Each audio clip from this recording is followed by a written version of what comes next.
Հունիսի 8-ից սկսած ես ստանում եմ հարյուրավոր նամակներ և հարցեր, բոլորը վրդովված են այն փաստից, որ Ռոբերտ Քոչարյանի թիմը այսքան շատ ձայներ է հավաքել, և միթե Հայաստանում այդքան շատ մարդիկ են սիրում Քոչարյանին։ Հենց այդ պատճառով որոշեցի գրել ու բացատրել, որ հետևորդներն ու քաղաքացիները սխալվում են։ Հիմա լսեք, թե ինչ կպատմեմ և ամեն ինչ կհասկանաք։ Այսպիսով 2026 թվականի հունիսի 7-ին Քոչարյանի թիմը հավաքել է ձայների 9.2%,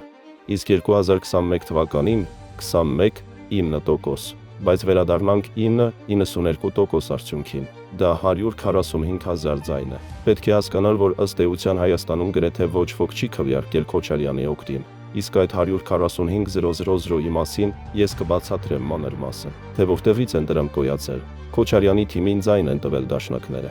որոնք ռուսական թևի միջոցով գումարներ էին ստանում և Հայաստանում կաշառում էին մարդկանց։ Մոտավորապես դա 11,000-ից 15,000 մարդ է։ Այնուհետև Քոչարյանին ձայն է տվել ամբողջ Ղարաբաղյան կեղծելի տան և Ղարաբաղում ծնվածների ավելի քան 80%-ը։ Սրա մեջ մտնում են և նրանք, ովքեր եկել են 2023 թվականից հետո, և նրանք,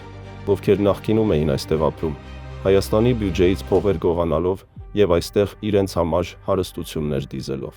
Պետք չէ մոռանալ, որ Հայաստանում ապրում է մոտ 100,000 ղարաբաղցի, որոնք ունեն քվեարկելու իրավունք, և առնվազն 60-65,000-ը ձայն են տվել Քոչարյանին։ Մեկ այլ կատեգորիա են բաքվեցի հայերը, և մոտ 15-20,000 բաքվեցի հայեր ձայն են տվել Քոչարյանին, քանի որ գրեթե բոլոր Բաքվի հայերն ունեն ղարաբաղյան արմատներ։ Բայց հանուն արդարության պետք է նշեմ, որ շատ բաքվեցի հայեր նաև ձայն են տվել Փաշինյանին, քանի որ միայն Փաշինյանն է փախստականներին տվել սերտիֆիկատներ։ Քոչարյանին ձայն տված ևս մեկ խումբ են բժիշկների մոտ 15%-ը, որոնք իրենց պաշտոններին եկել են Քոչարյանի ժամանակ և սիրում են կաշառքները։ Նախարարների հարազատները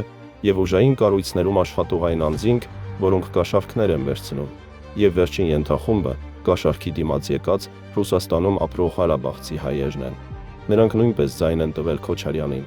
Հիմա ձեզ հասկանալի է, թե որտեղից են այդ 145,000 ձայները և այն, որ իրականում Քոչարյանը ոչ մեկին պետք չէ Հայաստանում։ Քոչարյանը ոչ լեգիտիմ է, և նրա ձայները այլևս մեռած ձայներ են։